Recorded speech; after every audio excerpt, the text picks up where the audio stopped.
Good morning, good afternoon, and good evening to all of you, and a very warm welcome on behalf of the German Academic Exchange Service, the DAD. My name is David Akrami Flores, and I'm speaking to you today from our headquarters in Bonn, in Germany. It's a great pleasure to open today's online seminar, AI Skills: Are Universities Preparing Graduates for Labor Market Needs?, which we are organizing together with our colleagues from the ASEM Education Secretariat, currently based in Rome.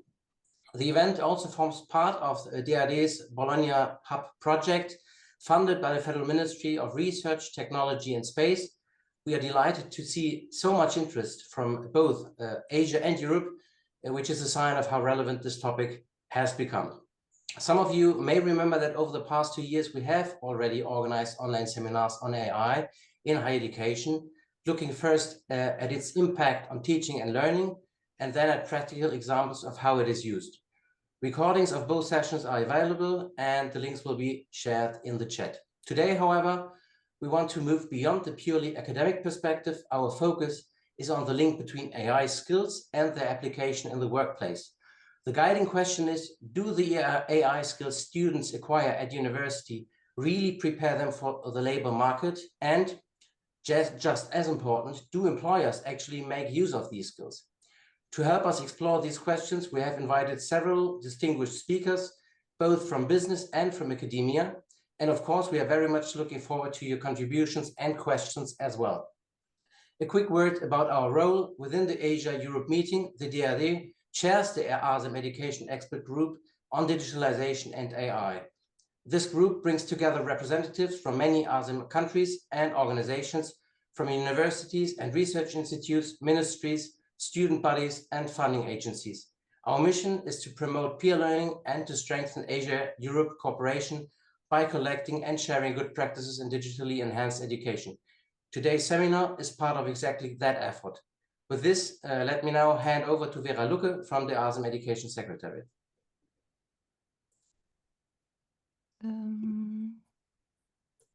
Hello, good morning to everybody. A warm welcome to everyone connected across Europe, Asia and beyond. It's great to have you join us for today's exciting online seminar. At the ASEM Education Secretariat, we are organizing this and similar events with the co-chairs of 4 expert groups that are working to advance the priority themes of the ASEM education process, which fosters dialogue and stronger cooperation on education across our regions. What we are discussing here today is not just theoretical.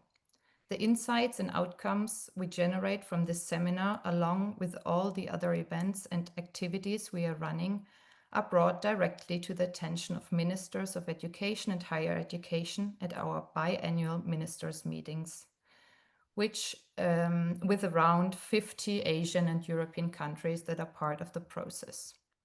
We are excited for your active participation in this seminar and encourage you to make the most of the interactive features available. In the questions and answers section, please feel free to ask questions, share your thoughts, and upvote the ones that you find particularly interesting and relevant. Our distinguished keynote speaker and panel of experts from both Europe and Asia will be here to respond to your inquiries and offer their perspectives, helping generate valuable discussions and solutions. A special thank you goes to our colleagues at the German Academic Exchange Service, whose excellent organization makes this event possible. Their continuous collaboration and dedication to the ASEM education process have been crucial, and we are grateful for their partnership. With this, I hand over to Niels Tensi from the DAD and wish all of us a dynamic exchange of ideas that makes us learn more about if and how higher education institutions equip students enough with AI skills and prepare them adequately for the world of work. Thank you very much, David and Vera, for this introduction, and welcome everyone also from my side. As today's session aims to explore the current state of education on AI skills, I'd like to now invite everyone to participate in a brief warm-up exercise. In a few seconds, you should see a question on your screen. Please share your impression by choosing the answer option that you feel fits best. And don't worry, all answers are anonymous. So the first question is, how well do you think higher education institutions prepare graduates for labor market needs when it comes to AI skills? You should see 5 options, and please click on the option that you feel suits best and then on the button submit. I give everyone a couple of seconds to do that.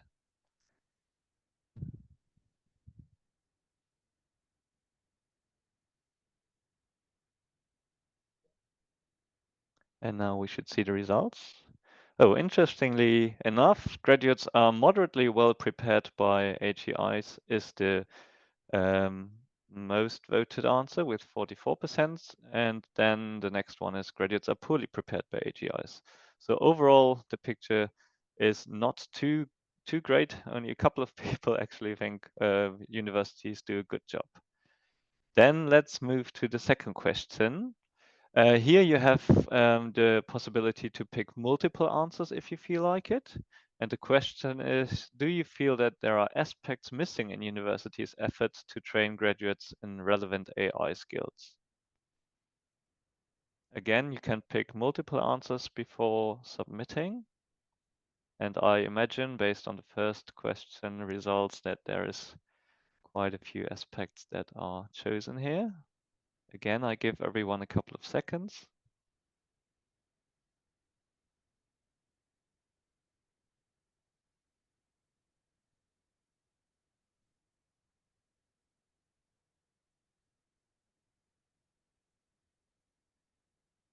And now again, we see the results.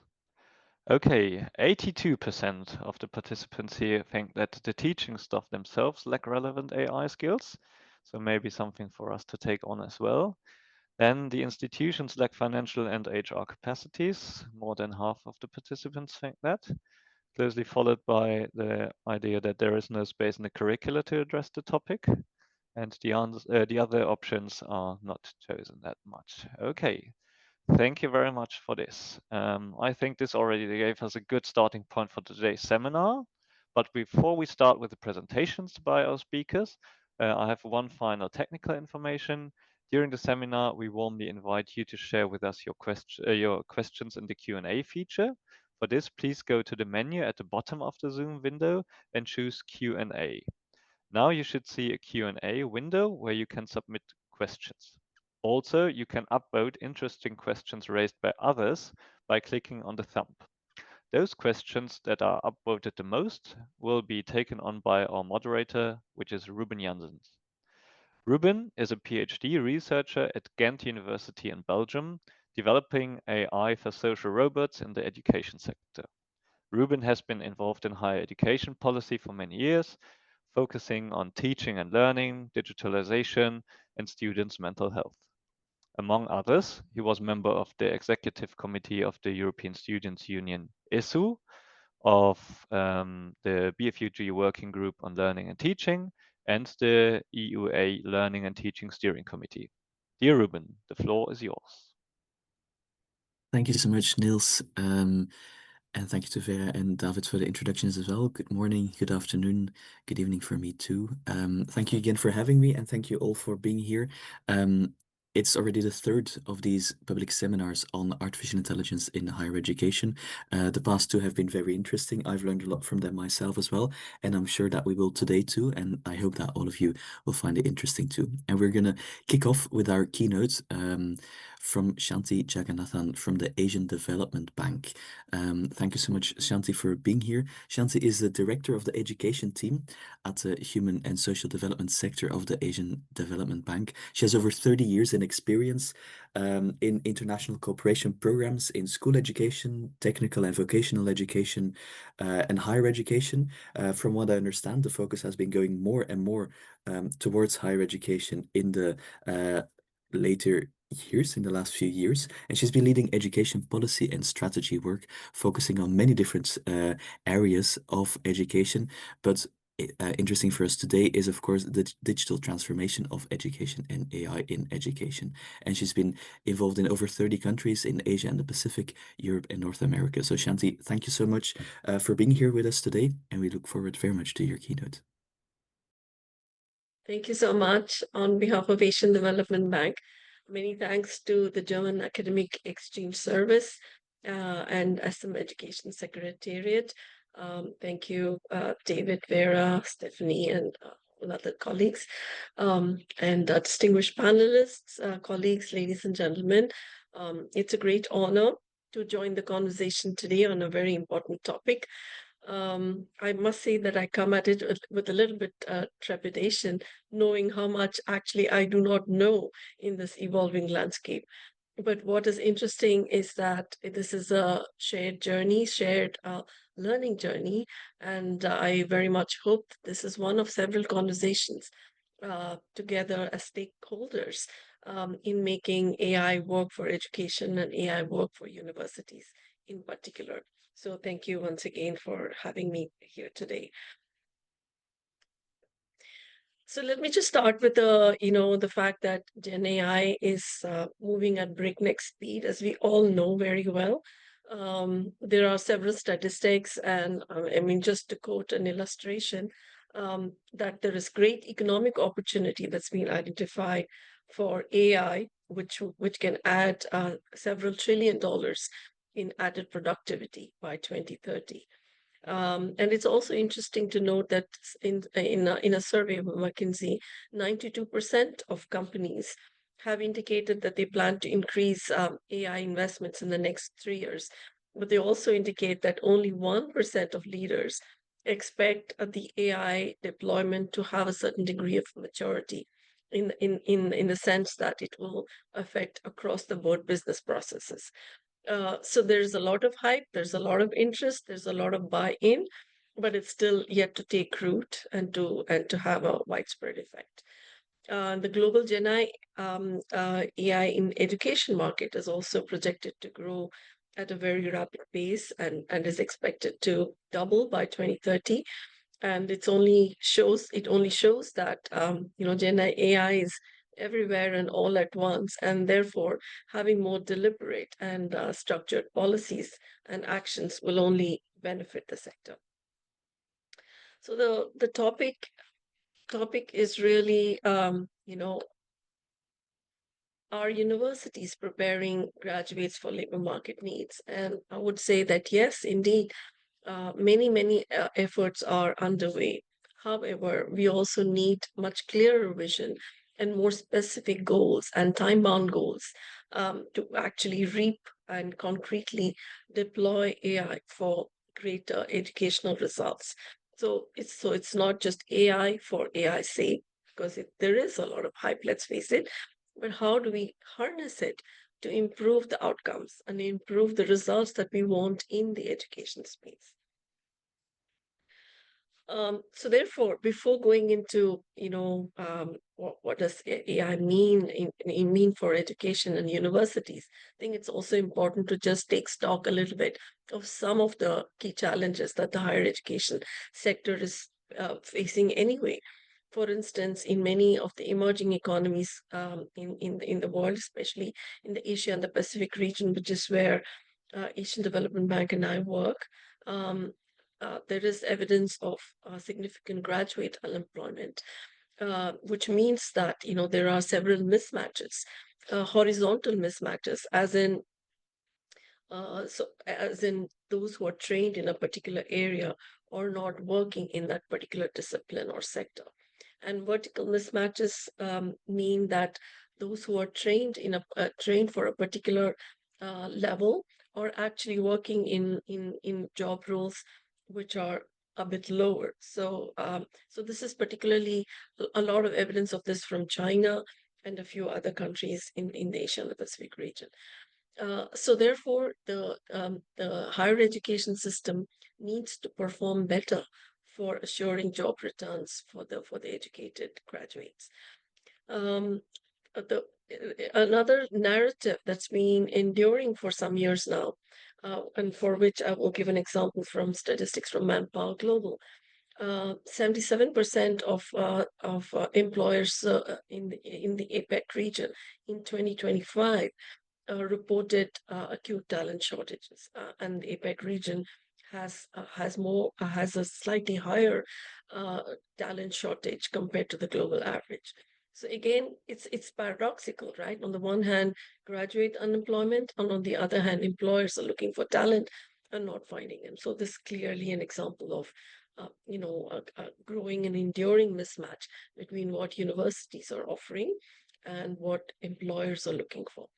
And a more recent trend has been that hiring managers, especially from large corporations, are de-emphasizing to some extent the importance given to degrees and are favoring much more the skills and the experience that that professionals are able to bring to the table. So again, this has implications for universities and university education going forward.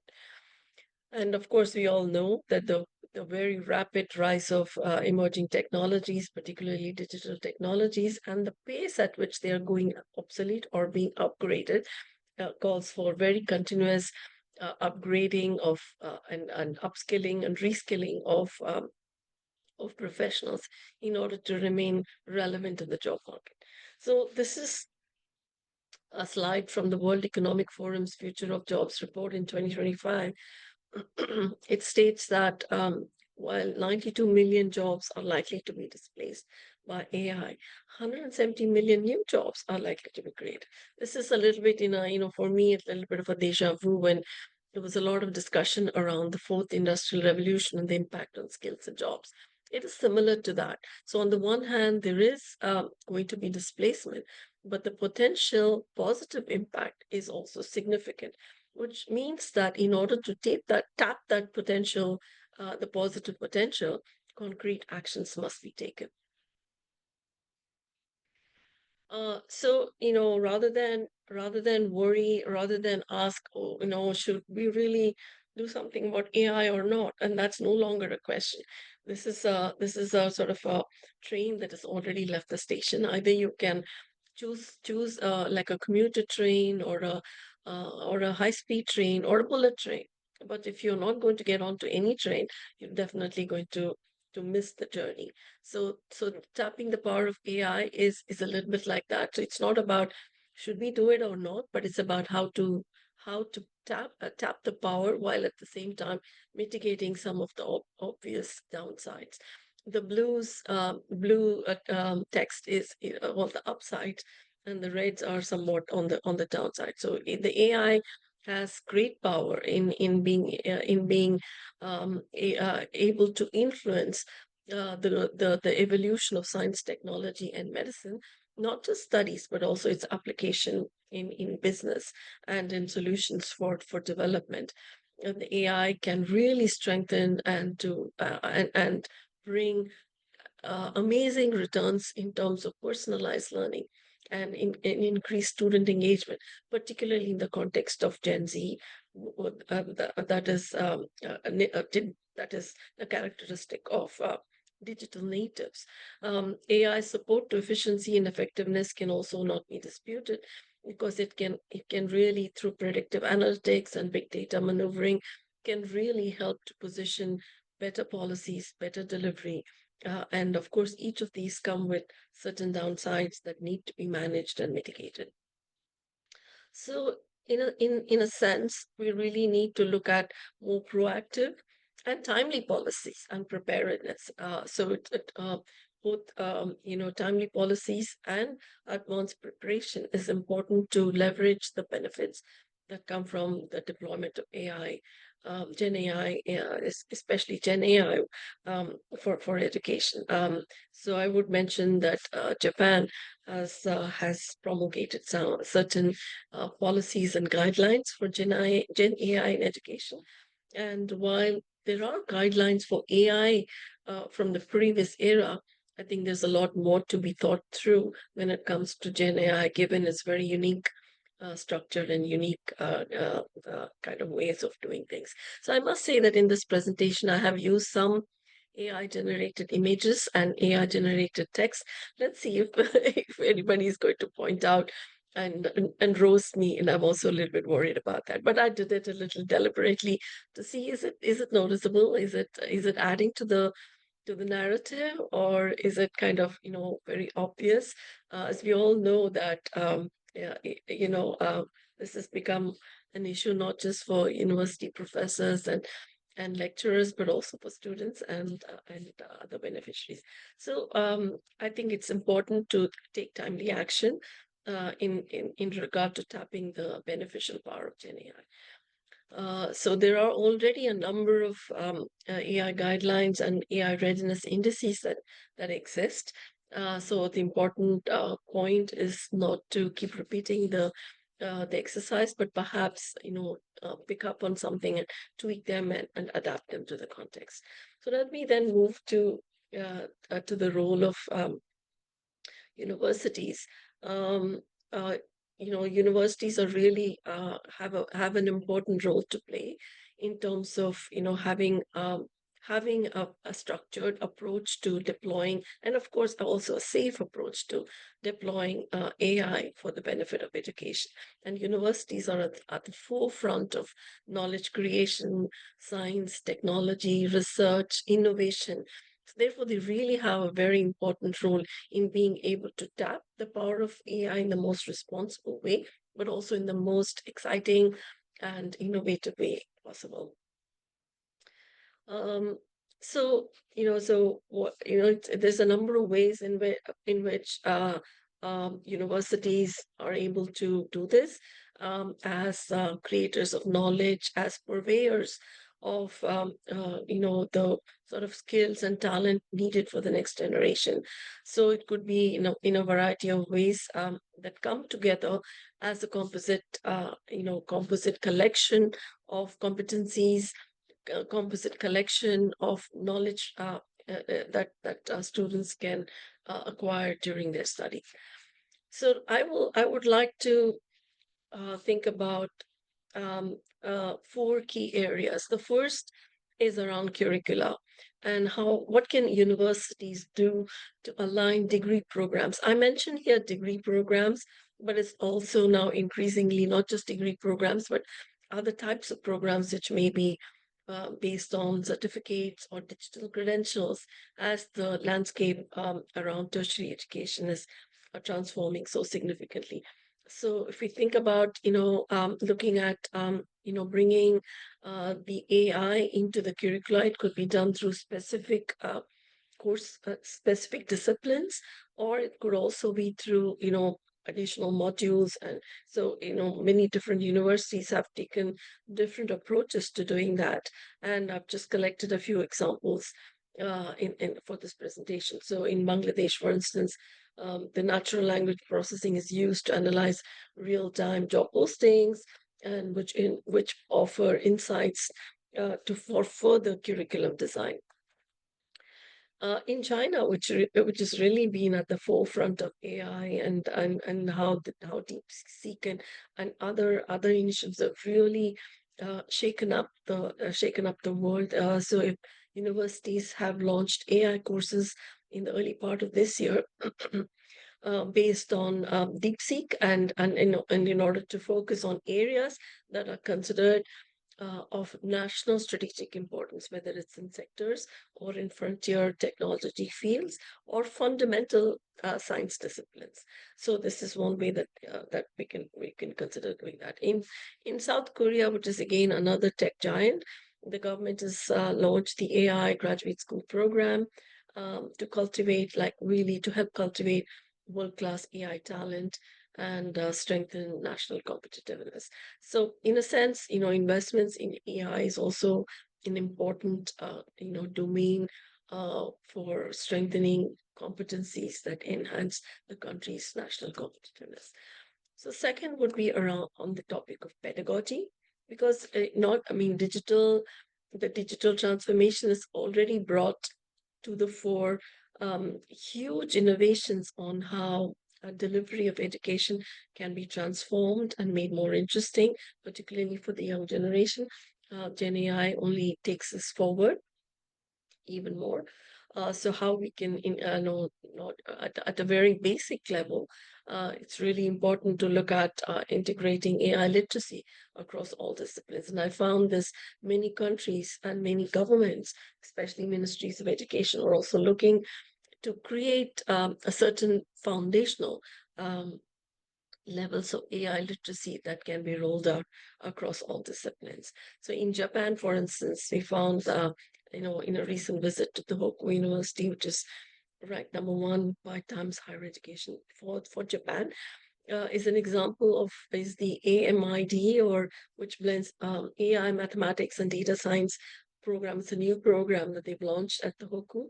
It offers foundational AI literacy for first-year students, regardless of whatever major they or whatever options they take down the line for deeper study. So it's like a cross-cutting program that's offered to all students. So this really shows that AI can be embedded in non-technical programs as well.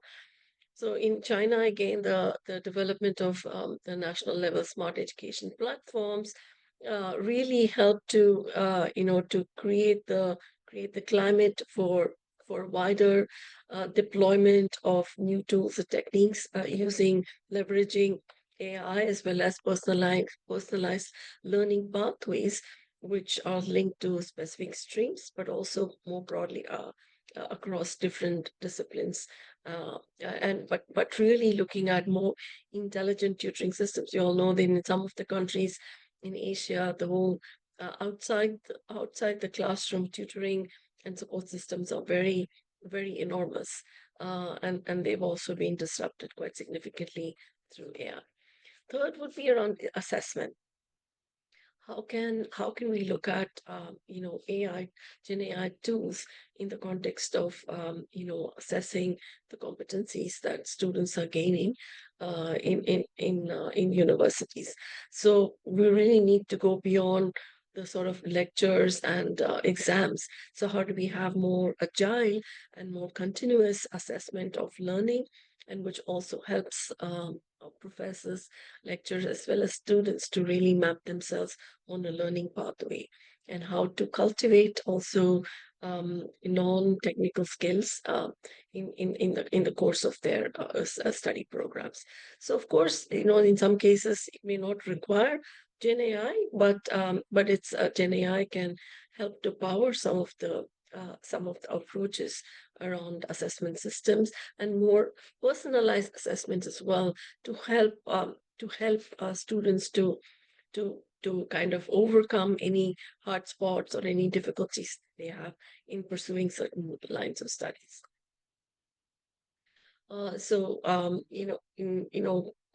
Going forward, there are also other examples, both in Japan as well as in other countries, on how transformative approaches using Gen AI is possible in bringing new approaches to delivering education within the four walls of the universities, but also as a paired hybrid mode. So the fourth area that I would like to consider for universities deploying AI, Gen AI, would be in job matching. And as I explained, so like getting productive jobs, getting jobs that the young people aspire to, is really an important matter of finding the right opportunities that are known to the students when they pursue certain lines of studies or certain disciplines.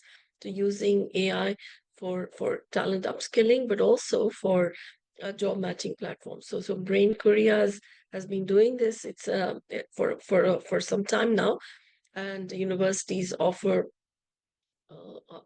able to offer that kind of a rich insight into what kind of opportunities lie in the market for students, and so that they are able to make informed decisions, including accessing scholarships and other types of support services, to become more job ready, and to also hone their skills and reach the frontier of knowledge and competencies in being able to access the most promising jobs, including knowing what type of jobs bring what kind of salaries and compensation and benefits, is also a matter of great opportunity for students to determine the pathways for study and professional development. So in the sort of in the Philippines as well, this is more an in-house in a tool within ADB. So the My ADB recruitment uses an intelligent platform and a digital assistant that seeks to automate some of the steps, and in order to improve the speed as well as the quality of the recruiting process.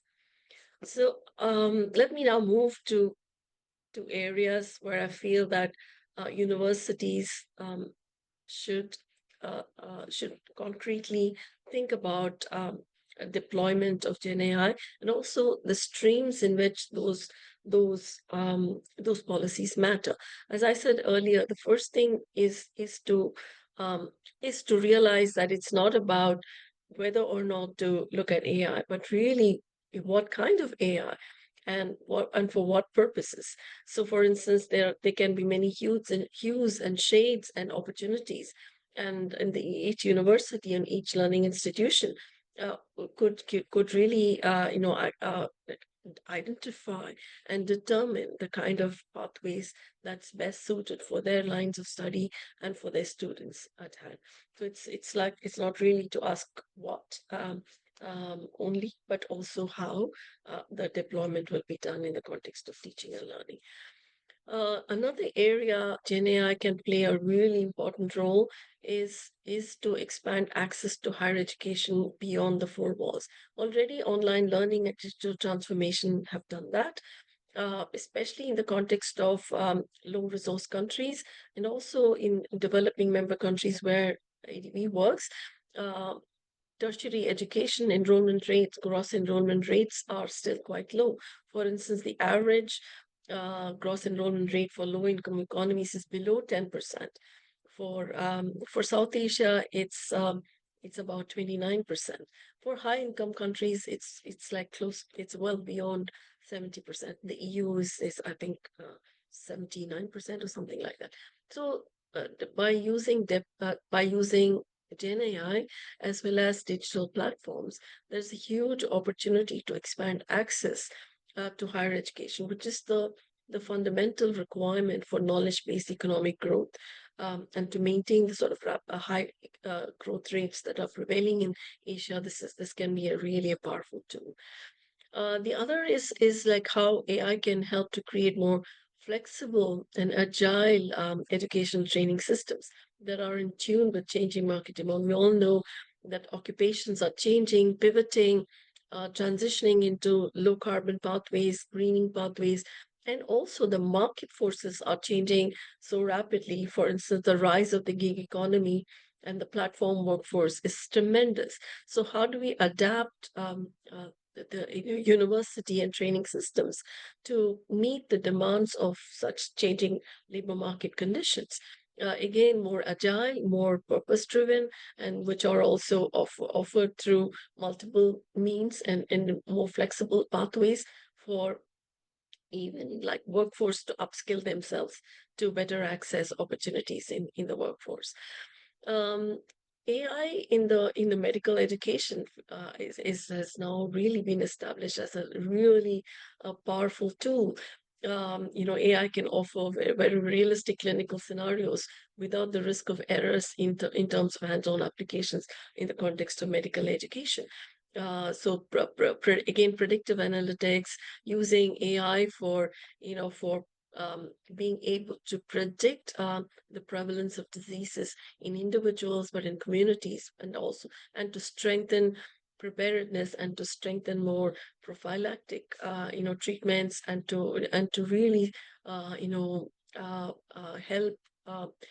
the sort of the expansion of the quality of care is amazing. So and of course, hospitals are increasingly using robotic surgeries. In many countries, the rise of robotic surgeries are at a very high rate of growth.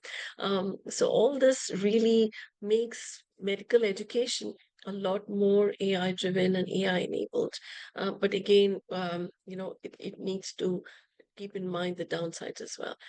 The Carnegie Mellon University's Robocrates, just similar to Socrates, is a chatbot that is really seeking to help students argue about controversial topics in a safe environment. We know that young people like to debate, like to question, like to query, like to argue. And it's also a time where mental health and well-being has become even more important. So initiatives like this, which offer a safe space and a good space for students to navigate these complexities, is again a very powerful tool, which can be rolled out in multiple ways. In terms of equity and inclusion, I'd like to mention AutoCare. This is an innovation that was developed on the Department of Science and Technology in India, is an assistive technology learning platform that uses virtual reality scenarios to be there for learners with autism. Again, I know it's very hard for a mainstream classroom to be able to offer the entire range of learning and pedagogical options for various kinds of students, and to be able to offer students with different types of disabilities to be accommodated. Again, AI tools can be very powerful in providing a very inclusive environment, which does not leave out certain groups of students that might otherwise be left out. And I think increasingly universities should really be the vehicle to to advocate and promote human AI fusion jobs. And increasingly research is also showing, research especially with regard to employers, who are saying that we are not just looking for technical skills, we're really also looking for this, what's used to be called the soft skills, but also the side of human skills that deploy the technical skills in the workplace, in a team environment, in a problem-solving environment, and in a sort of an inclusive environment. So the whole human AI kind of nexus is super important, and that's an area that universities have a really a big role to play. So, for instance, this could be like in the form of, let's say, digital twin engineers, where they can be both, like sort of an interactive solution development, where like an engineer could really work with a digital twin to make things happen, and or like a AI-driven sustainability experts, given that sustainability and climate resilience is such a big topic now. How and also then how AI-powered like mental health coaches can really bring solutions to a large number of people who might otherwise not be accessing formal healthcare. So finally, I want to just again say that while there's a lot of hype around AI, it's the human ingenuity that's really brought Gen AI to the table and will also take it to the next level. So let's not underestimate the power and the prolific nature of human endeavor. A lot of people are worrying that Gen AI will reduce creativity. But I would like to argue that it is when the human creativity can actually even go further length, when some of the other tasks can be driven by AI solutions. And I think increasingly we're seeing a large number of companies and entities looking for humans to actually train AI. For instance, I read that the Meta AI platform has several trillion data points that need to be trained and used for active and meaningful results. And I just want to mention a few things on collaborations that we could consider between Asia and Europe, and that draw on mutual strengths and needs. The demographic shifts on both aging populations as well as youthful populations can bring the AI tools to work together. We can think about joint industry-based research initiatives on AI science. So a number of universities, ADB supports over 60 odd universities in the region. We would be very happy to explore opportunities for collaboration. skilling and reskilling and upskilling exchanges between universities in the two regions, and knowledge partnerships would also be greatly beneficial. And I would like to also mention that, the Erasmus and Horizon programs also offer great opportunities for the two regions to collaborate and taking this dialogue forward. Thank you so much. Thanks a lot. Thank you very much, Shanti, for this very interesting presentation. Thank you for highlighting those different areas of education that we need to focus on, and also on talking about these different initiatives all throughout Asia in training AI experts, but making sure everybody transversally is AI literate as well as using AI for enhancing education and the labor market. These are all very, very interesting examples that you brought us, and perfectly sets the stage and the framework for our panel discussion.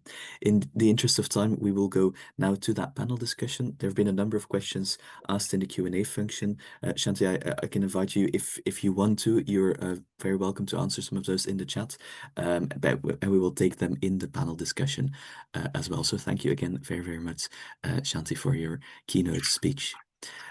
With that, I will invite and welcome our four distinguished panelists. So first of all, we have here Dr. Sahara Sadiq. She is a political economist and a Deputy Director of Research at the Singapore Institute for Adult Learning at the Singapore University of Social Sciences.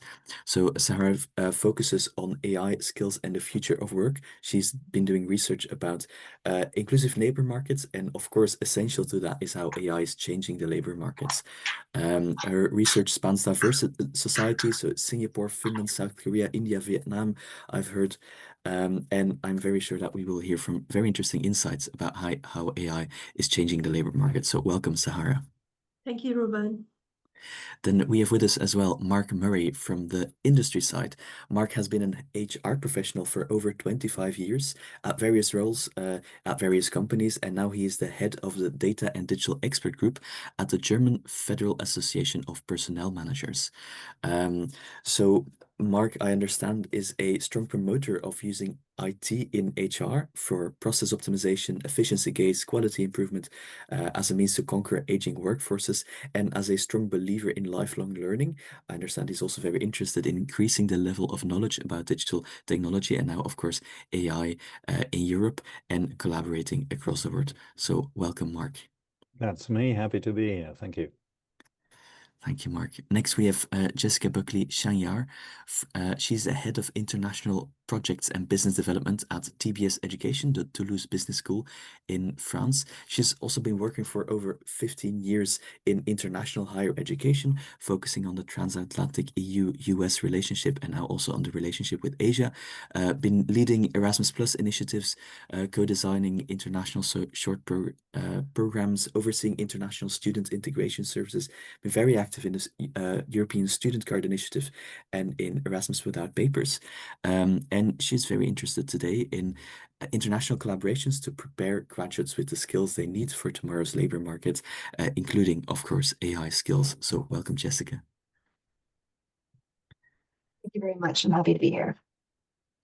And finally, we have Bill Zhu, the Director of Strategic Planning and Operations at SAP Labs in China. He's been responsible for global business intelligence, product development and delivery, managing teams in 4 countries, in China, Canada, France, and India, working all around the world as well. And he's been repeatedly invited as a speaker as well to share industrial development trends and digital transformation practices with students of all different types. So he's been very involved in this relationship between industry and academia. So I'm very sure we will hear very interested insights from you as well. Thank you, Bill, for being here. Thank you for having me. All right. Thank you so much. We have a very interesting panel with us here today, with insights from both the academic sides and from the business sides from Europe and from Asia. And let's go straight to our questions. First of all, let us start with our business representatives, with Mark and Bill, asking about the expectations that there are currently in business, in industry. So maybe, Mark, I can start with you, asking what specific AI skills and competences are currently expected from graduates by employers. Could you share your insights about this? Sure, happy to, Ruben. I think we need to distinguish between the technical positions and the non-technical positions. So given that the industry is heavily investing in robotics and artificial intelligence, digital solutions overall, the demand is for people being prepared to support those activities from a technical side. But also AI specifically has a big impact on administrative processes, as an example, especially in my profession, which is HR, but also in the legal profession. And also there, the demand is for people to have a knowledge that they can bring to the table in order to speed up the process and win in the competition. This is really what is important. And also, ideally, the industry would like to see people who are able to communicate what they know and help others to join the train, as Shanti so nicely phrased, because this is not all about just the young people. This is about the entire workforce. And the people who come straight from the university should ideally nourish the people who have long left university or never been there, and help them to understand the possibilities of AI and digital solutions overall. Okay, thank you. That's a very interesting point to raise, indeed, that communication skills as well. That's necessary to spread the knowledge and to make sure that everybody can get to join the train, no matter how fast that train is moving. Bill, can I ask you about your perspective as well? What specific AI skills and competences do employers expect from graduates nowadays? Yeah, sure. Just now, Mac mentioned that he distinguishes from a different position from tech, non-tech, even because SAP Labs China, we are working on software, right? So some from a development perspective or from a technical perspective, or even for technical role, we have a different request for AI skills. I would say the two parts. The first is for hard skills. Of course, we are working on AI, so we prefer our talents could be very familiar with technical hard skills on, for example, the Python, some machine learning, large language model, or even agents. This is this kind of hard skills. I mean, under the technical role. And meanwhile, besides the hard skills, we also the mindset is very important, especially nowadays with the capability of foundation model, Gen AI. So people should be very open to embrace the new technology like Gen AI, because no matter how much skills you have, I mean hard skills. So under AI, you are just a learner, you're just a beginner. So it's pretty, needed or mandatory for our talents to keep the mindset open, so you can leverage the Gen AI, the AI capability to be to help you, to support you, to solve the problem. So this kind of open mindset is very important. So this is my perspective. Right, interesting. So you need to make the distinction between more technical roles and other roles as well that will require different levels and types of AI competencies. But crucially, just like Mark mentioned, this mindset of communicating to others, he also mentioned the mindset of keeping our mind open and continuously learning and thinking about how we can use AI in a responsible manner in our practice. Okay, thank you.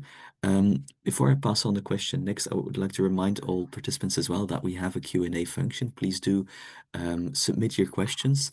After the main panel discussion, we will have quite some time for a discussion with your questions. So please do send in your questions all throughout the panel.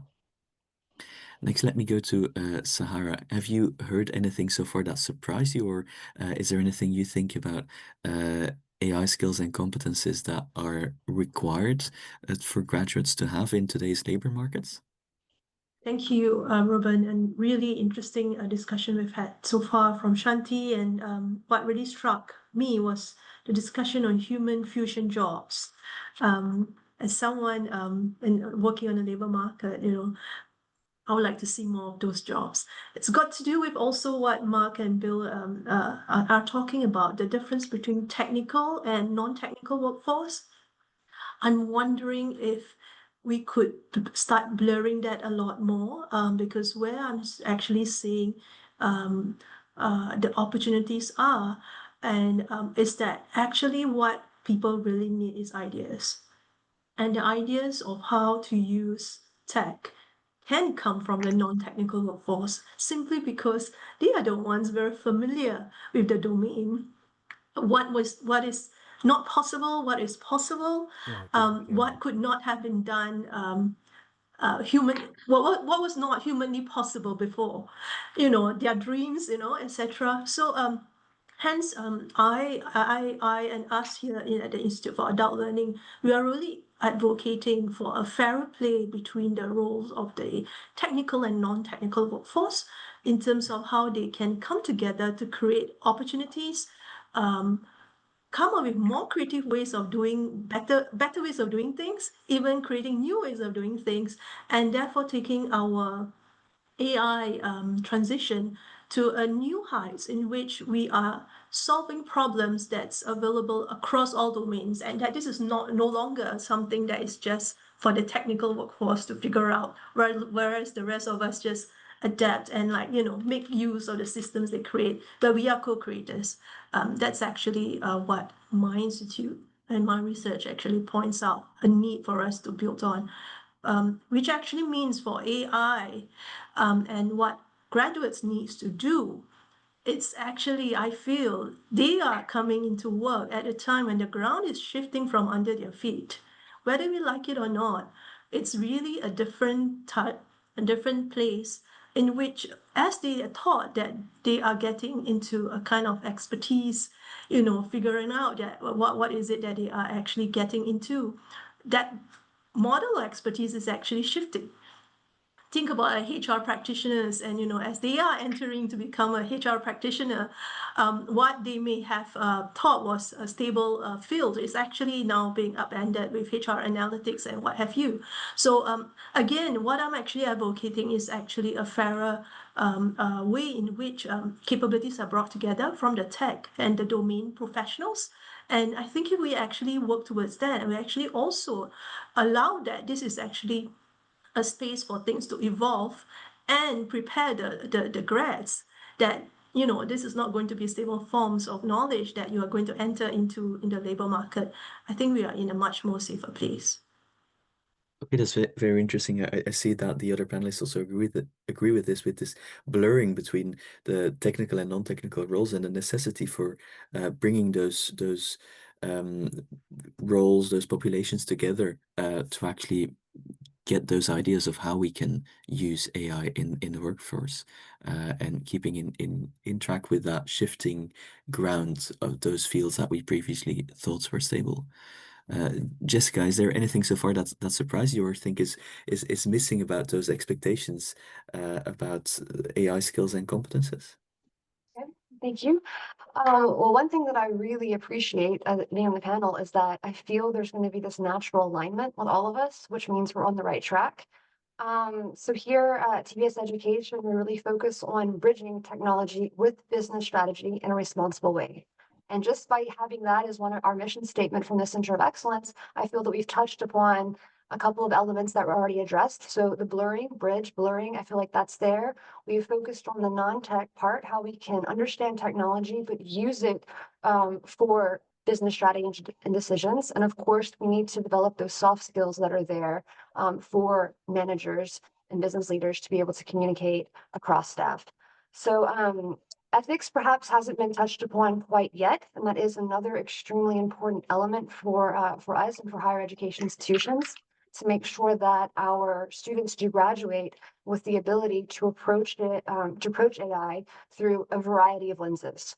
The example I like to use is a diamond. A diamond has many facets, and I think sometimes you're still discovering new facets of this AI universe.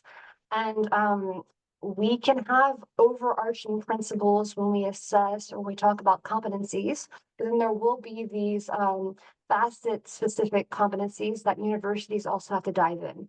That might be linked to the hard skills, soft skills that we've been we've been talking about thus far. But again, the ethical awareness, the human-centric approach to AI is something that we as a higher education institutions really focus on. And that for me is a competency that students have to develop. Yes, this approach of ethically using AI and being aware of how it can actually work in a human-centric point of view, not just the technology centered point of view. Okay, well, Jessica, let me continue with you. Do you think that the curriculums of higher education right now are well aligned with all those different needs? We've outlined many now with all the speakers, but do you think the curricula are well matched with those expectations? So I will go one step further, perhaps. I'm not sure that we can just adapt individual curriculums to approach emerging technology and the skills development in students. We really have to rethink as institutions, what is our framework? We have to go one step deeper. And so I can use an example from my own institution. So we do have the Center of Excellence in AI and Business Analytics. And we go back to the basics. We go back to that knowledge triangle where we bring together research, new teaching techniques, and partnerships. And partnerships here can be international or they can be industry partnerships. And really, when we started with reconstructing this knowledge triangle, that enriches programs across borders. So AI literacy now, we can approach all of our different programs. We have a baseline of the AI literacy that we want, no matter the field of study. We also have invited those industry experts to come in, and we've created what we call innovative pedagogical weeks. There can be hackathons, those can be the datathons, those can be design sprints, they can be a lecture series with industry. And again, these are activities that are run multidisciplinary. So we're bringing in students with different backgrounds across different domains of study to work directly with industry to also better understand their needs and the approaches that they need to adapt. But here it's actually a win-win because students can surprise industry. And I think that's also really good. They feel more secure, okay, we're doing our job properly. And then obviously industry has a lot of information that they can share with students. So this multidisciplinary approach is something that we really do focus on.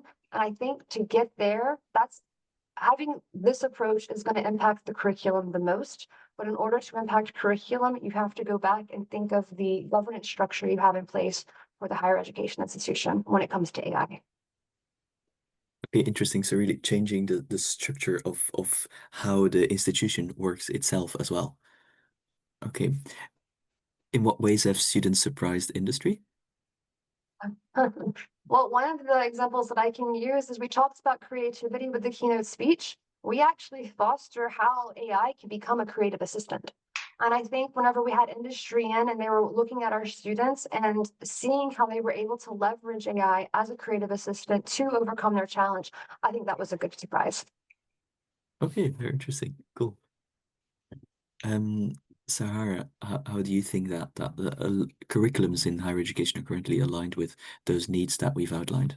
Yeah, I think there is the immediate curriculum, and then there is the longer term thinking about what being human is in an AI world.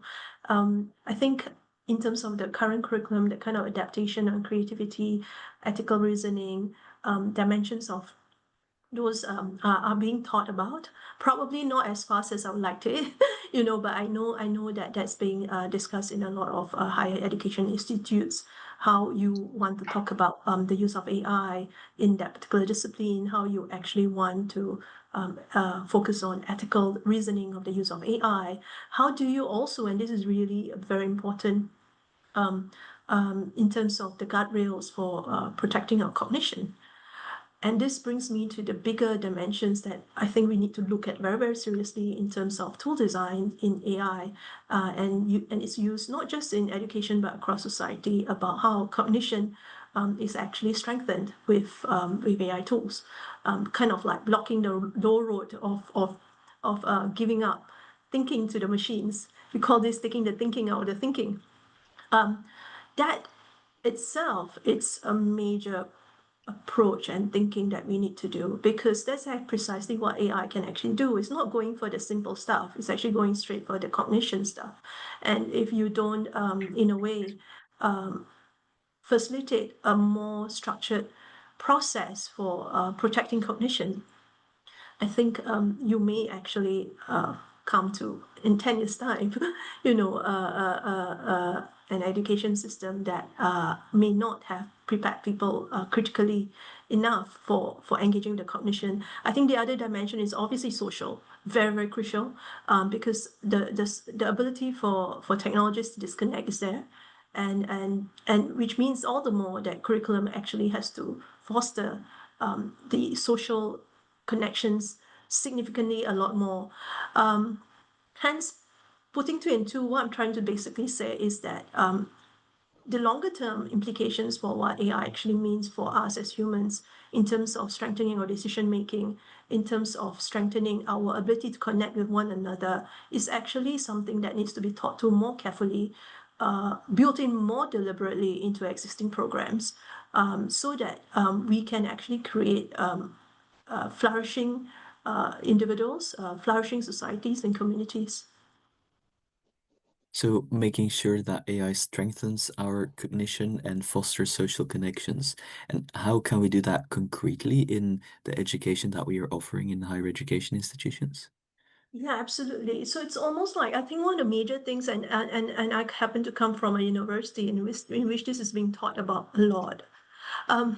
But I'm afraid that I think we are not talking about it and in with a lot of depth as we should, because we then worry about the use of ChatGPT for assignments, for instance. Now, if an assignment can actually be done with ChatGPT, you're actually not strengthening human decision making.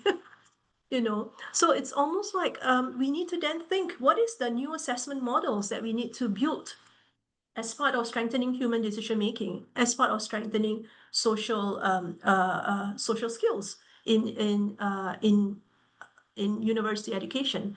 The matrix for what we now need to measure, which is previously usually done through essays, etc. Yes, that was actually an excellent way in which you could see if people are actually engaging and coming up with new ideas and being critical. But if those dimensions can now be easily done at an average level by ChatGPT, we need something else to assess. And I, for one, am all for new ways of assessing and new ways of building it. I don't see how we can run away from project work, for instance, being more center stage towards building that kind of human decision making, that social connecting. This means a lot more work for the faculty, but it's almost necessary because this is really the way in which we actually build more resilient individuals, cognitively, socially. And if we continue the model in which we are currently doing now, essays, I'm afraid we are actually giving up an entire generation to machines. Yeah, so primarily changing that assessment methodology that we have right now to ensure that cognition and social skills are fostered. Okay, thank you. Bill, let me go to you and ask you from that perspective from business. Do you think there are gaps between what you expect to need in industry and what the AI skills of graduates are right now? Yeah. Thank you for the question. I would say I explained from two perspectives. So most of the case for the AI skills, especially provide the talents, the graduates from a top university, from technical skills perspective, they are really catch up with the trends. I mean, from traditional machine learning to deep learning to Gen AI agents, yeah, they know because usually from an academia side, they are catch up quickly on research and investigation. On the other side, the gap is, what is the gap? Because AI is more than just a technology. AI, it doesn't work if you only have the algorithm, right? If you only have the computing power. But more importantly, you need to have the data and the business context. AI should be combined with the customer pain points. So this is something really, the graduates or the students missing, because I truly understand, when you are in university, because a professor, they are good at research, but not good at engineering, right? Developing solutions for the customers. This is something really we see the gap. So another thing is AI is, as I mentioned, is more than just algorithm, just computing. It's more about the business context, or even something how we can commercialize the AI, the features. So our customers can pay for it, not only for technology, but also, if we want to make it scalable, think about the commercialization, or even data protection, data privacy, or even Sahara mentioned the ethics, right? Some you need to follow the business needs, or even the business adoption approach, rather than 2C. 2B is quite different. You need to consider a lot of restrictions on the 2B area. So this is we see the gap. Okay, interesting. Yeah, interesting. So really, the graduates, they have learned very well how the technology works from that fundamental point of view, but actually bringing it to practice, to solutions that work with customers that can be commercially deployed, that is still a big gap. And how do you think that higher education institutions can bridge that gap? Or offset the gap, or even build a bridge to connection.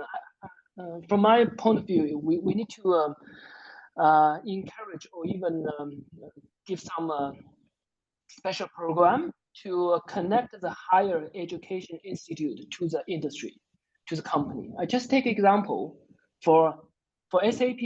SAP Labs China, we actually have a very close collaboration with DAAD of them, and also some top university in China, like Tongji and China Europe International Business School. Through these collaborations, maybe later I can share more. I don't want to spend more time, but this bridge or this collaboration is very important, because we can provide the talents, the graduates, or even the students, the industry insights to fulfill what is the gap is. We can do some co-research with the students. The students can come to our company. So we set up a joint team to investigate the customer issue, to work out the solution. By those approach definitely can offset the gap. So students, even before the graduation, they can know the market needs, or even how they can commercialize the AI features or AI capability. So through these collaboration programs, Yeah. you're basically bringing students really directly into the business context and letting them work on real issues and real problems in that business context. Yes. Okay, interesting. I see that Mark was agreeing very much. Mark, can you share with us your perspective on that as well? What are those gaps between what business needs and expects and what graduates have right now? Yeah, happy, Ruben. So what I think universities are suffering a bit is the siloism, and it wasn't so important in the past when the movements hadn't been so quick. But now the speed is really immense, and therefore these partnerships between the industry and universities would facilitate, in my view, the sharing of ideas, what is really essential in the industry, and what is important from an educational perspective, because this is not all about creating a specific solution for a specific company. But I think the benefit of a university education is that you are having the space, or at least you should have the space, to think out of the box and think holistically. Think about the responsibility that you're having, being able to use certain tools, and also applying the ethical perspective. So therefore, I think this relationship is really important. And I think we need to find ways to create relationships, not only amongst the top universities and the global players, but also about universities who are maybe not so well off when it comes to financial funding, and also embracing companies who are not that large, but still have great ideas that could bring the education. This is a completely new approach, I think. And also, if I may, I would like just to leave a sentence on the gap. I think the gap really differs how you leave the university. Do you leave the university as a bachelor or as a master? I did some studies in preparation of this panel, and I found a European study where the people running the study were quite happy with how universities perform. And I always like it when people are happy, but I also like it to challenge it with reality. And I think what's missing in the educational space, as far as Europe is concerned, we need far more activity in the bachelor area. So really start quick, because we need to realize that regularly pupils haven't come in touch with artificial intelligence at school. And that is primarily because the people who are providing education haven't been taught themselves. And they find it quite easy to tell the pupils that they must be open to lifelong learning, but they somehow don't look into the mirror. So that's one aspect that we're having. So we need to do a lot more, and we need to realize, I think, that AI is dragging the IT knowledge out of its former niche. So in the past is not so long ago, you have been like a magician when you had IT knowledge. And AI is just pulling the blanket. You can now do decent programming without having a clue how to program. You I'm oversimplifying, of course, but when you are able to prompt, you really get far.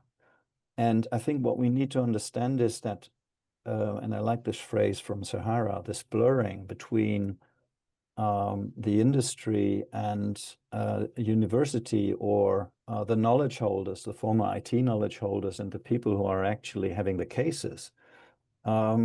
This will have an impact on all curriculums in the universities, not specifically on the tech curriculums, but we have a completely different setup for if you study biology, as an example, because you now can create, as a person studying biology, you can create your own model how viruses spread.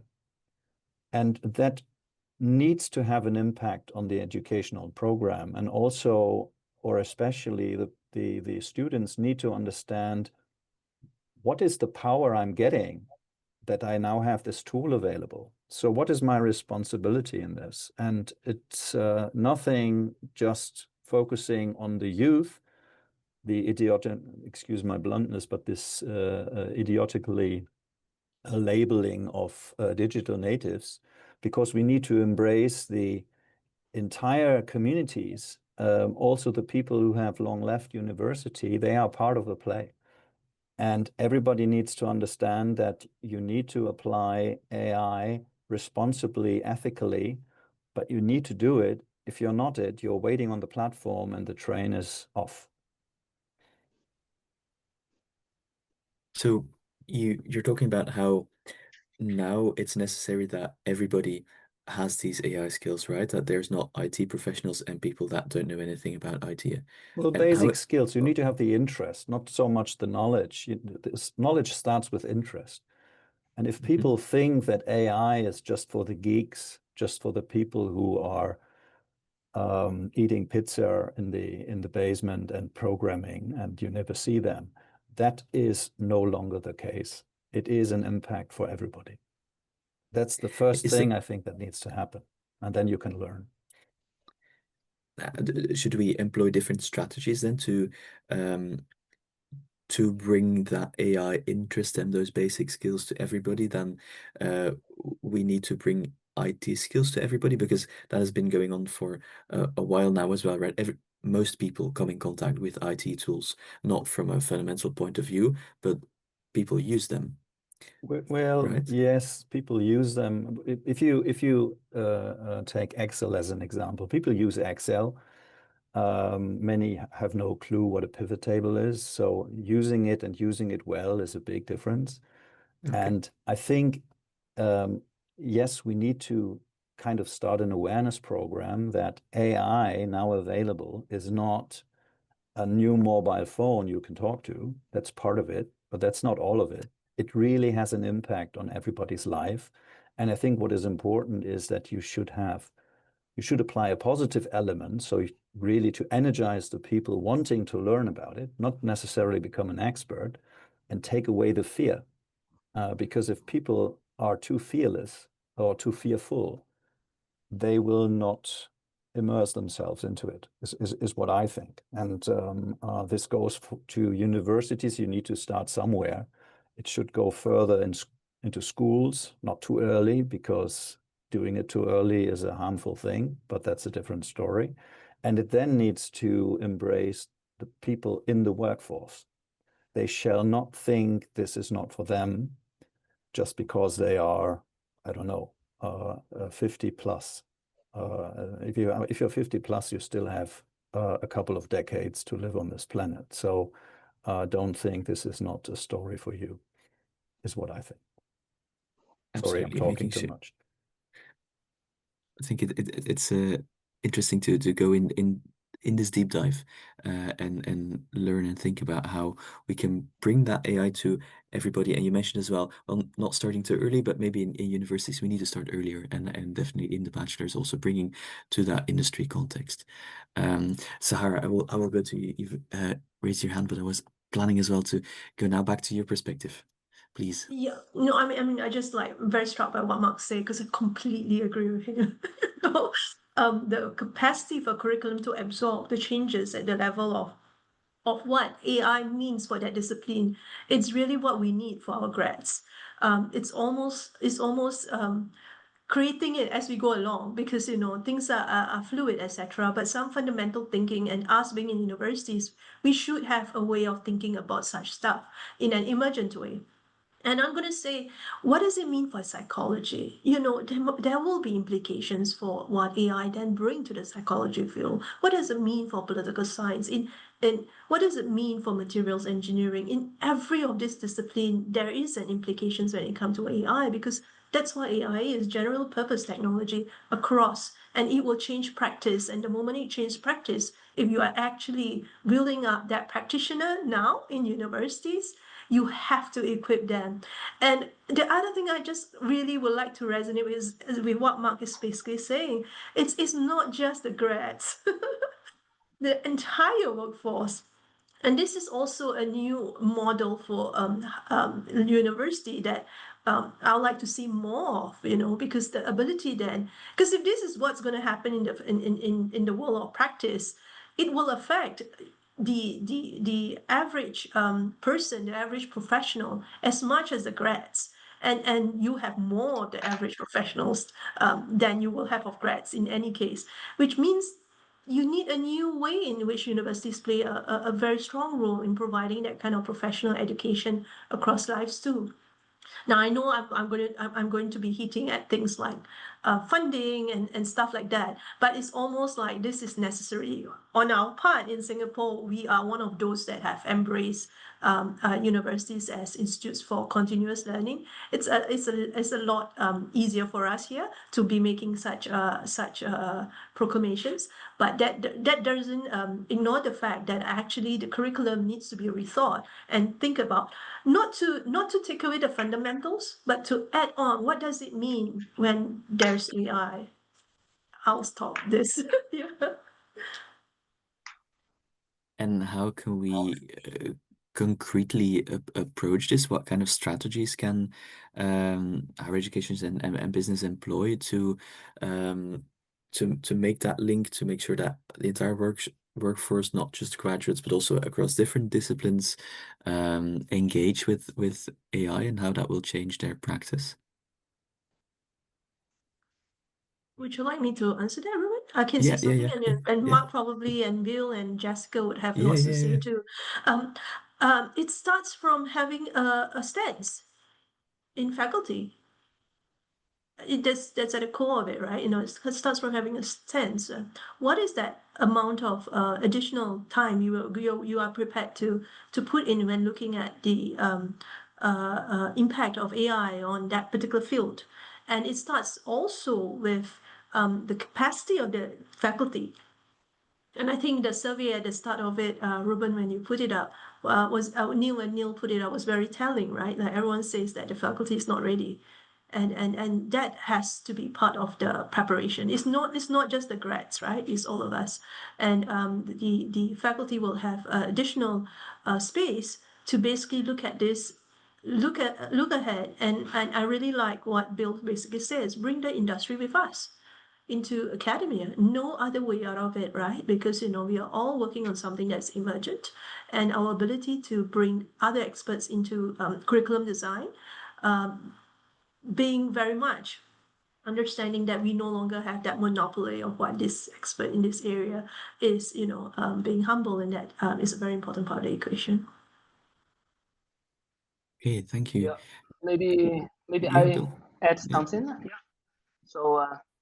So talking about to figure out the strategy, how we can bridge these possible gaps, we need to think about, just now I mentioned about the gap. So what are the gaps? The gap is something about, number one is the students, graduates actually are missing the industrial insights, right? They're familiar with the algorithm technology perspective, but really they don't know what is happening in the business, in the industrial. Number one. Number two, it's more engineering, hands-on or even practical skills. I'm not saying for developing coding, they can code very well, but from industrial, from engineering practice is quite different, right? If you look at as engineering from industrial development, it's really the students need to focus on this area. Number three is about customer driven, or even what is the AI needs when we connect the technology to business. So three pain points. How we set up the strategy. That is something that we are working on with a university. So number one is we bring some co-lectures to university, especially what is happening in the market, the industry, how a business, we are working on AI to solve the problem. So through this co-lecture, so the students can get some insights.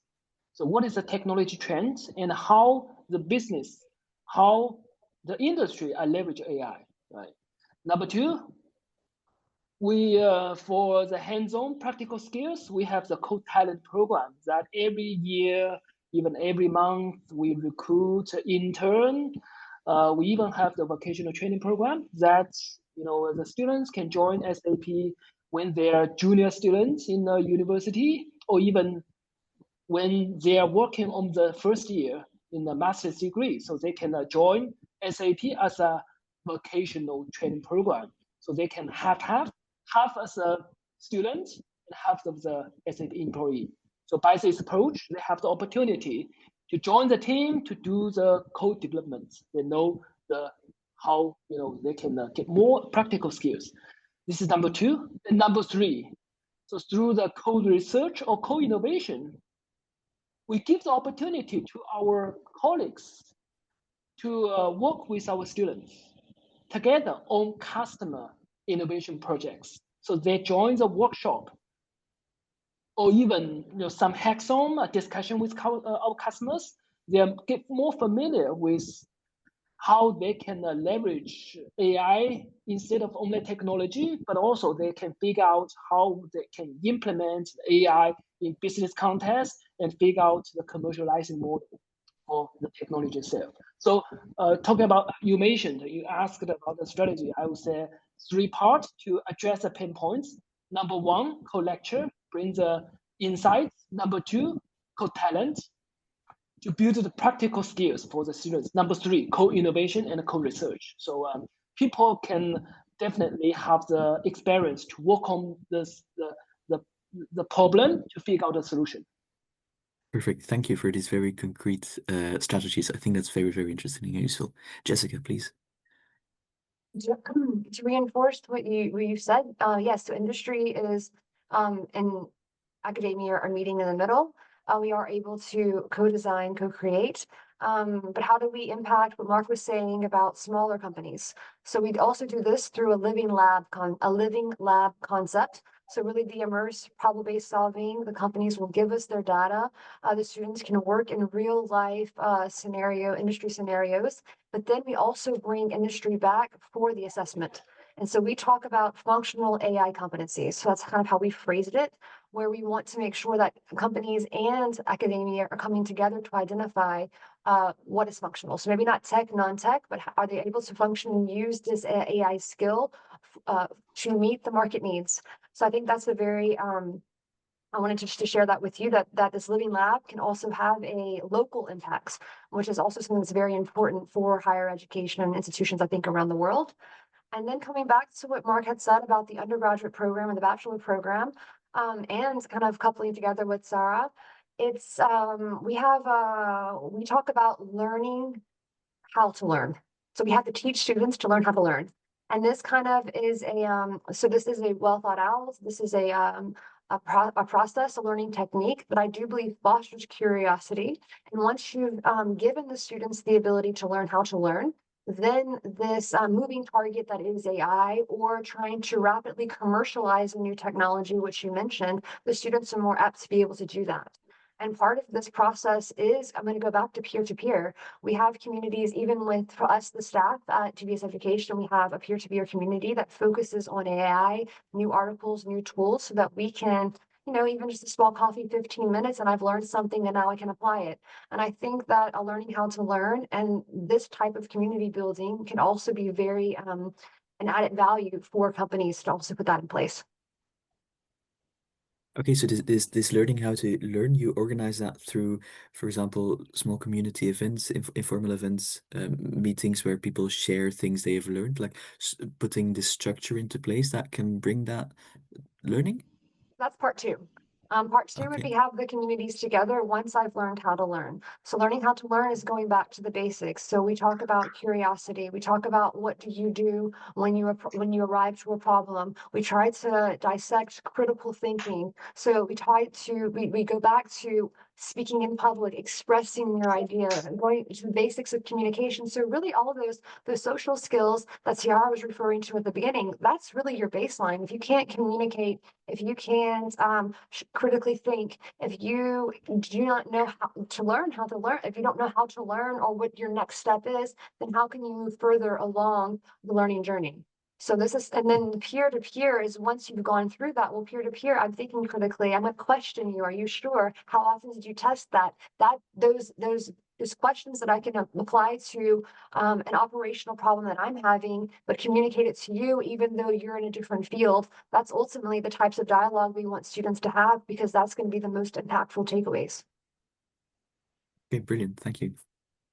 Okay, I've two more questions that I wanted to discuss. I'm just gonna throw them out there, and whoever has an insight they want to share, please take the floor then. But one is, Jessica, you touched upon this briefly now, that we need to assess as well AI competencies of graduate, and you mentioned doing that together with industry, defining those functional competencies together. But what are different insights as well on how we can assess these AI competencies of graduates? What methods can we use? Who would like to share some? So those can be, those are, co-designed 1 week sprints or hackathons or datathons, really this applied approach to learning, where students are put into a real life scenario and are explained what they have to do over the 1 week period. We have industry check-ins, the academics there also to coach, and then we're able to have them pitch their idea for the business students at the end of the 1 week, or explain or communicate their solution, and then get direct industry feedback. And throughout this process and the monitoring that goes into place during the 1 week period, we can actually create a matrix to validate and verify that the students have achieved this functional AI competency. So I think it's relatively I'm going to say, dare to say easy to implement with inside of the curriculum or cross curriculum if the governance structure and the institution itself values these types of academic learning. Okay, thank you. Other insights from our other panelists on how to assess these AI competencies? Yeah, maybe I can add something.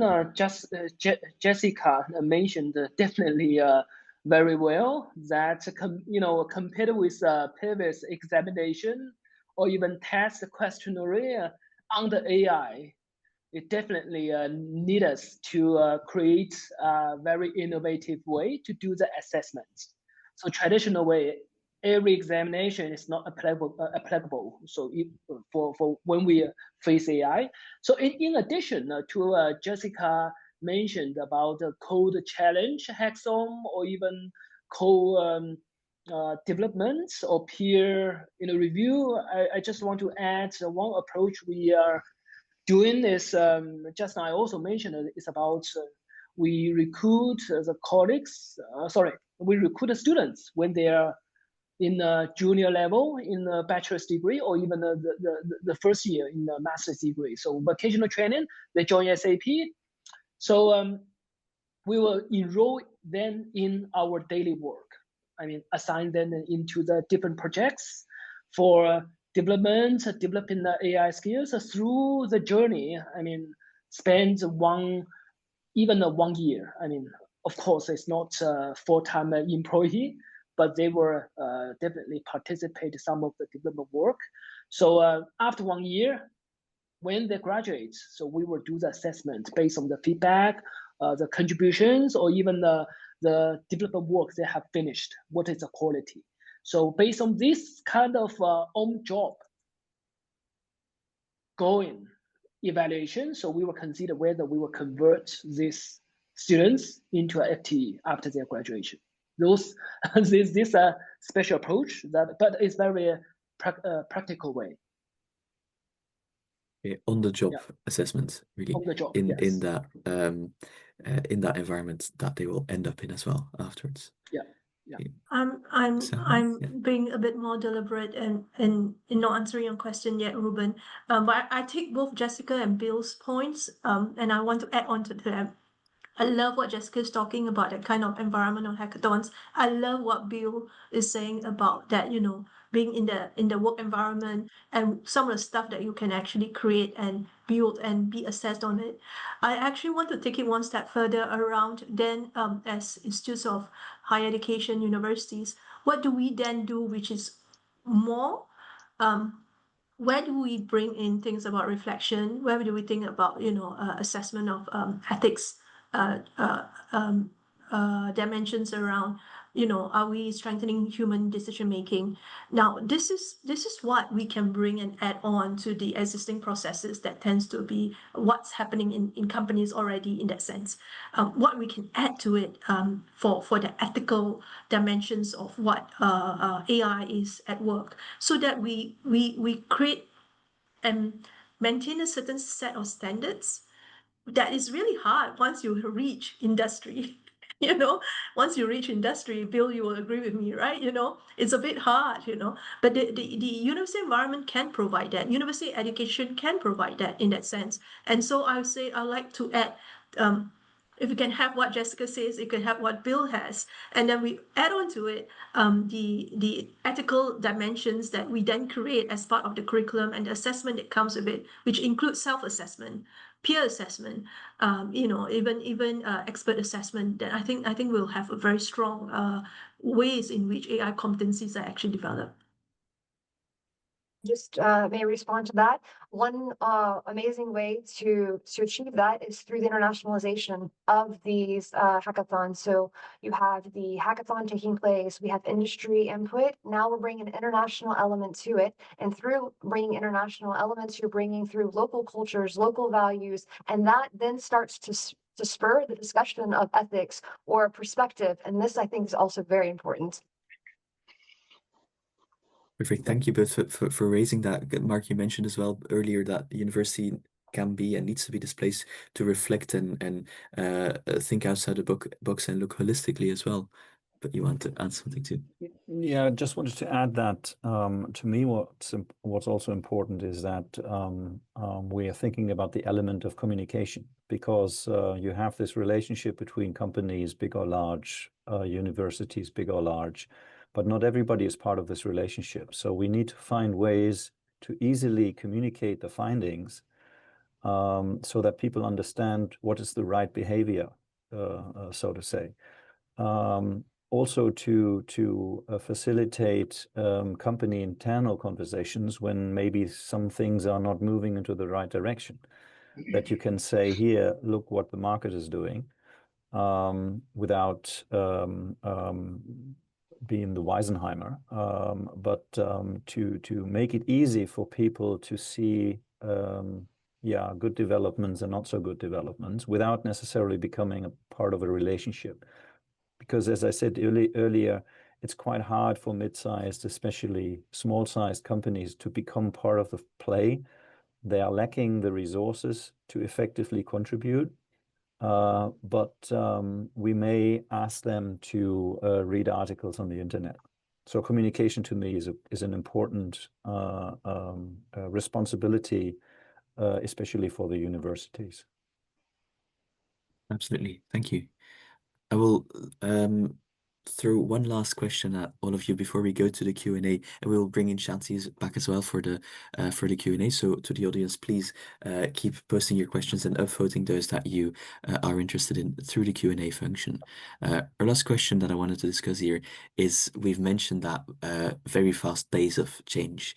How can educational institutions keep pace with those technological advancements, and how can we make sure that students are involved in that process as well?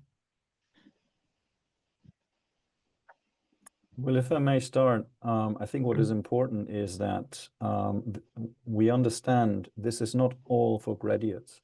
It was mentioned before, but I think the big change that needs to happen, and I think also outside Europe especially, but in Europe, that the people who have responsibilities in education as teachers understand that this is something they need to learn, because otherwise they can't play their role of a multiplier.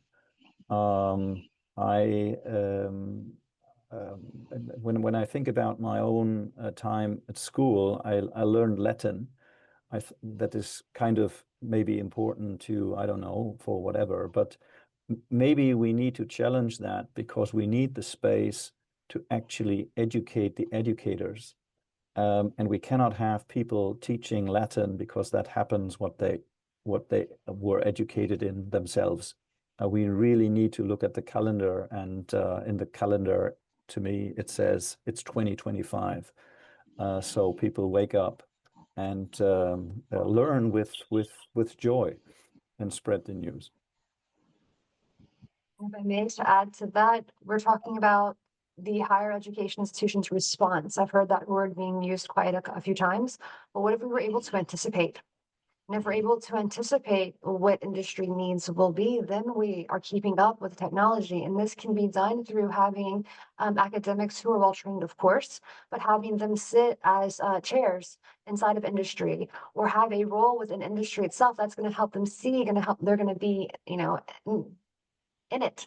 And I think that also is a way for them to then come back to the higher education institution through a framework that exists, and help us anticipate more what we believe will be emerging in the job market, and then we can better prepare our students in real time. I just want to add on to what Mark and Jessica say, but by also saying that, what then does the higher education institutions do? Because it's one thing to basically talk about the faculty, it's another thing to talk about the students, but then there's actually all the institutional structures that are set up. It's really very slow. Imagine trying to reform your curriculum, or introduce some curriculum revisions that will affect qualifications, etc. We do need some innovation in institutional reforms that can be done, safely, but crucially, not at a snail's pace that we are used to, because I don't think the market and the world can wait. Yeah, on top of what you already said, probably I give an example for SAP Labs China. What did we do? Keep pace with the technology advancements, but also the market needs. I think it's similar, right? It's when we talk about educational institute, you also have the request to know the market needs and also the technology advancements. So what we did, so we defined so-called the innovation ecosystem. So what does it mean, the innovation ecosystem? It has 5 different pillars. So we distinguish that is institution for first part. Second is about, for us, it's university. Third is about customers.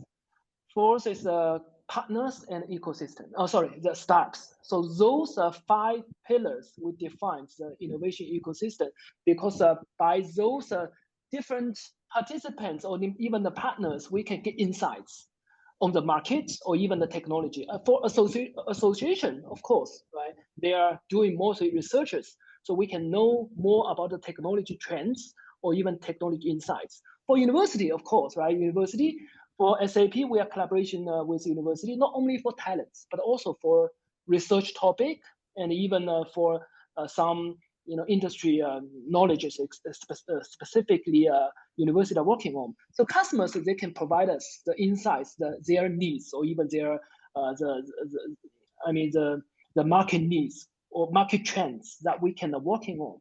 So partners and startups, as Jessica also mentioned, not only super the big company, but also for AI. When we talk about AI, when we talk about large language model, most of the case they are growing very small, from very small.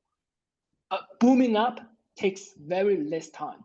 So we should be very sensitive when the startups are very small working on AI, but their technology could be very, advanced that we can leverage. So through these 5 pillars, we are building the innovation ecosystem that can be referred or even referenced by educational institutes or educational institution, that just to build a platform that you can easily access from academia sites, research sites, market needs, or technology sites.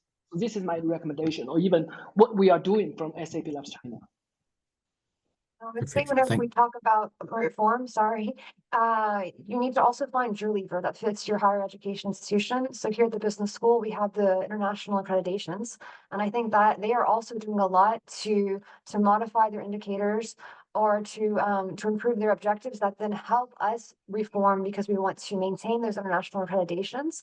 And ultimately, also higher education institutions, we are all concerned by employability. So we keep focusing on the employability of our students and, keeping information and statistics on that. That can also perhaps be a driver for the reform that needs to take place if employability still we remind ourselves that is the main focus. That's what we're here to do. Right. Thank you all so much for these final insights in our panel. Let us move to the Q&A for about a good 10-15 minutes more of questions from the audience, and we will bring back our keynote speaker, Shanti, as well.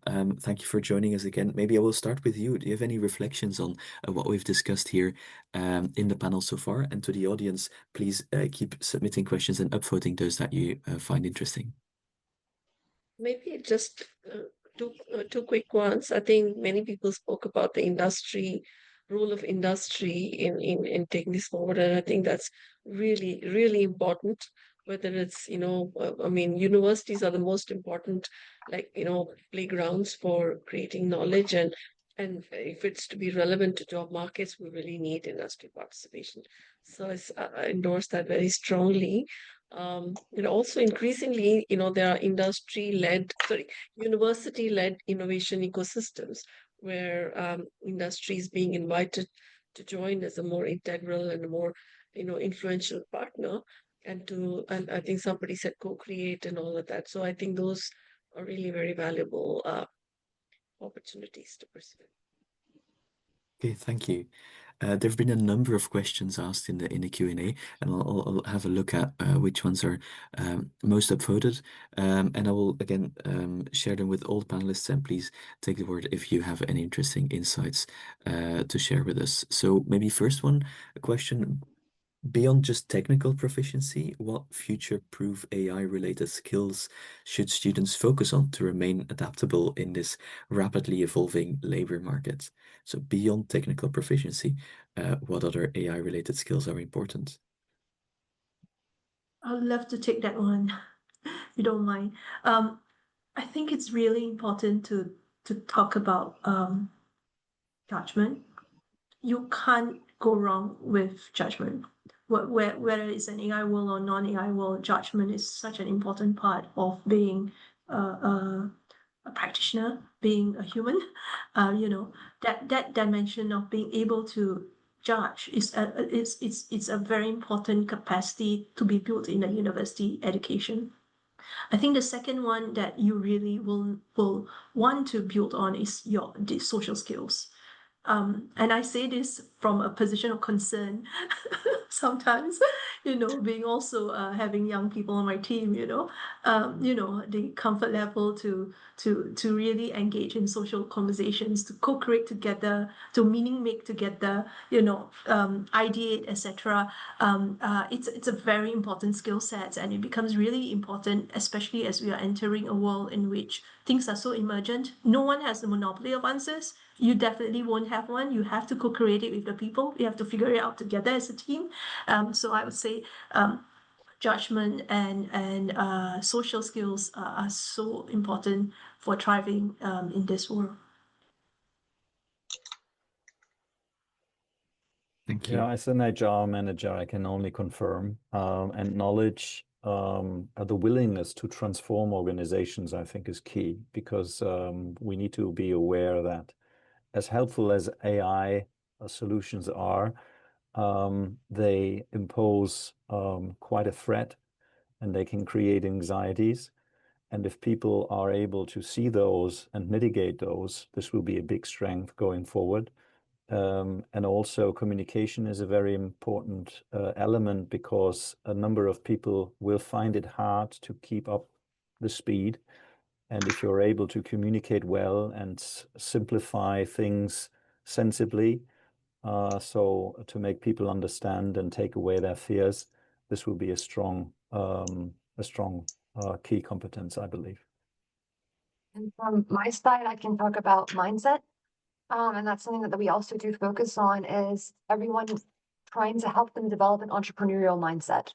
Not that you're going to build a startup, maybe you're going to work for a large corporation, but if you have the entrepreneurial mindset, then you have this curiosity, you have these soft skills, these social skills, or you're interested in developing them. And that's ultimately what's going to serve you in this fast-paced landscape.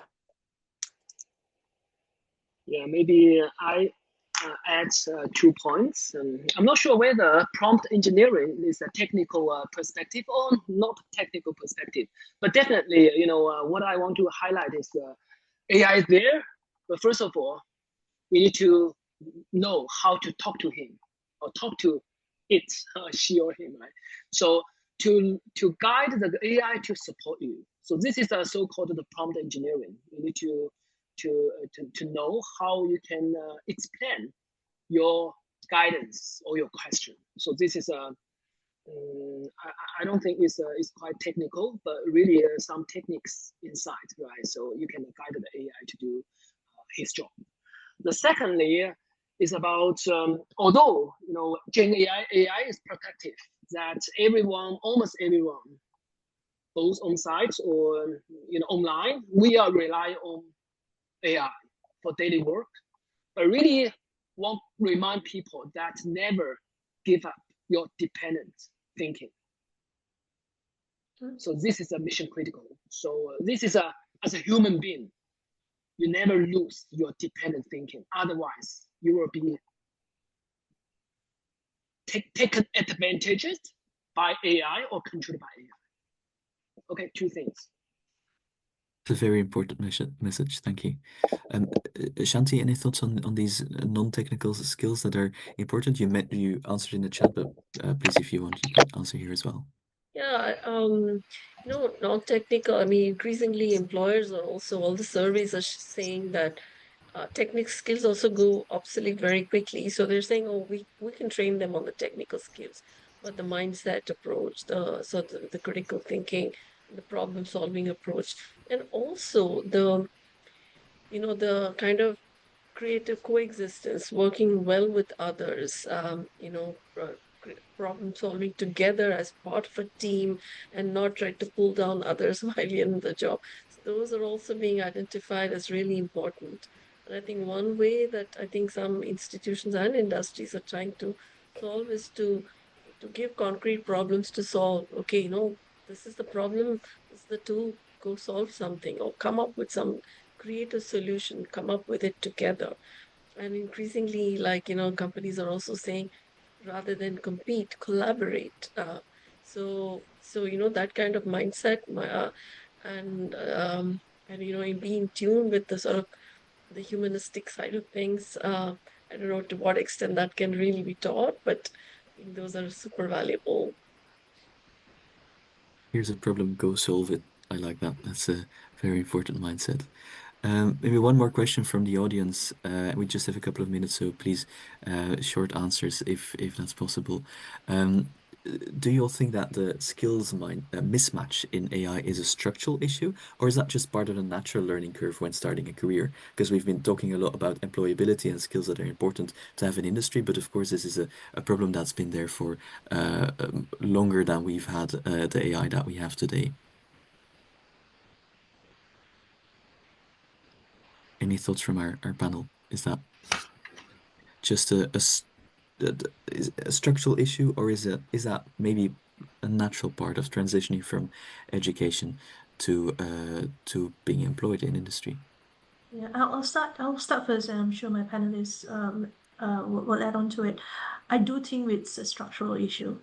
It's a structure of the economy about where jobs are being created and where new jobs are being created. At the moment, the creation of new jobs, it's not happening at the level of creativity, human fusion jobs that Shanti is talking about. We are not seeing it yet. Which means that we are actually at a space where a lot of things are actually being able to be taken away by automation. And I think some labor market economists have been flagging this up quite a bit, that about the over reliance on AI's automation that's actually happening. And this means that structurally we do have a challenge. But it actually means that, if we actually gear ourselves up for that kind of human fusion work and create those jobs, we might have a better chance to overcome the structural issue. But at the moment, as I see it, with automation actually coming in and kind of entry-level jobs, the first to be taught away, in that sense, we do seem to have a structural issue that needs to be addressed. So even as we are talking about the university reforms and changes and all that, let's not forget that there's some major upheavals in the labor market that's actually happening right now. Any other final thoughts from our panelists or speaker? Otherwise, we can round off here with this maybe very concluding message in order not to be replaced and to adapt to this rapidly changing and automating labor markets. Let's reshape the way we do our education and collaborate more between education institutions and industry. Thank you so much to all of our amazing panelists, Sahara Sadiq, Mark Murray, Jessica Schneier, Bilju, and our amazing keynote speaker, Shanti Jagannathan. Thank you very much for this insightful discussion. I learned a lot. I think everybody in the audience did as well. And with that, I will give the word back to Niels for wrapping up this online seminar. Thank you very much, Ruben, for the professional moderation. And of course, a big thank you to our speakers, also from my side, and of course, to all of you, the audience participants, for your active participation and the good questions you submitted. Now, to wrap up the meeting, I'd like to bring up 2 more questions. For this, please again choose the answer option that fits best to your situation. The first question is a bit of a personal question, taking up the mirror that Mark also mentioned already. Having heard today's input, do you feel like you have a good understanding of AI and relevant tools in business settings yourself?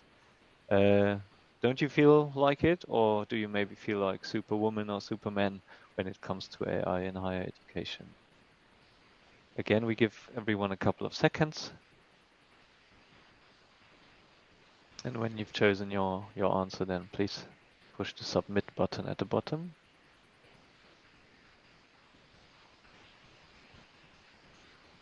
Now, most people feel, well, I have a basic understanding, but would need much more information. Okay, this is good to know. And we are trying our best to support everyone and to provide some platforms for exchange, but I think also what our speakers today mentioned gives some ideas and some input on how to go there and where to go actually. And now the last question for today is again a multiple choice question, so you can pick up several answer options. Although I have to admit, having heard today's input from the speakers, I would have phrased this question differently and with much more answer options. But again, please choose from the 5 options here, those ones that you feel fit best. In your opinion, what should universities do to better prepare the graduates for the labor market when looking at AI?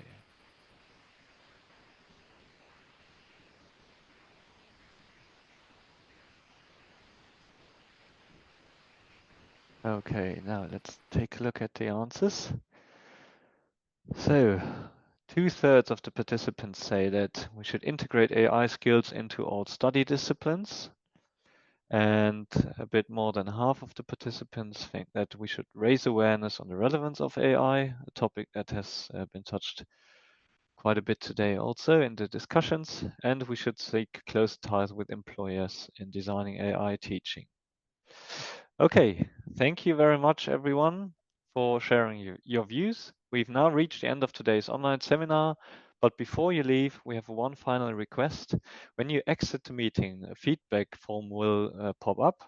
We would be grateful if you could take a moment to fill it out. It really doesn't take much time. The video recording of the seminar will be made available soon on the ASEM Education Secretariat's website. You may find the link in the chat window. And now, once again, thank you very much. With this, I close the meeting and wish you all a nice day. Bye-bye. Thank you. Bye-bye.